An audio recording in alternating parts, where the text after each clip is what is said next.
Le service ferroviaire est rétabli entre la ville de Port Elizabeth et Johannesburg depuis ce dimanche, 3 jours après la collision d'un train avec un camion au niveau de la ville de Kroonstad.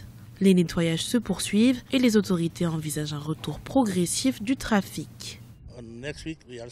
Actuellement, nous sommes en train d'enlever tous les déchets et dans 3 jours, quand tout sera normal, nous passerons au nettoyage de la ligne principale.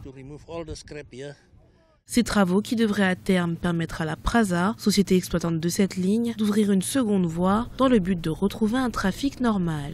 Un nouvel incident qui n'est pas le premier pour cet exploitant. En effet, en avril 2017, un incident technique avait fait une victime ainsi que plusieurs blessés sur une ligne de la Shosholoza Mail, autre entité que dirige la Prasa, ce qui crée la polémique. Pendant des années, la Democratic Alliance a demandé à Metrorail, une entité qui relève de la Prasa, d'allouer une plus grande partie de son budget à la maintenance.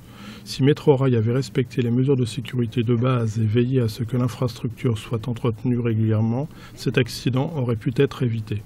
Quant à la Prasa, elle se dégage de toute responsabilité et prône la négligence du chauffeur routier mise en cause. À travers la voix de son PDG, Mthutuzeli Swartz, l'agence ferroviaire sud-africaine a fait savoir qu'elle apporterait un soutien juridique aux familles des victimes. Pour rappel, cette collision avait 20 victimes et 260 blessés.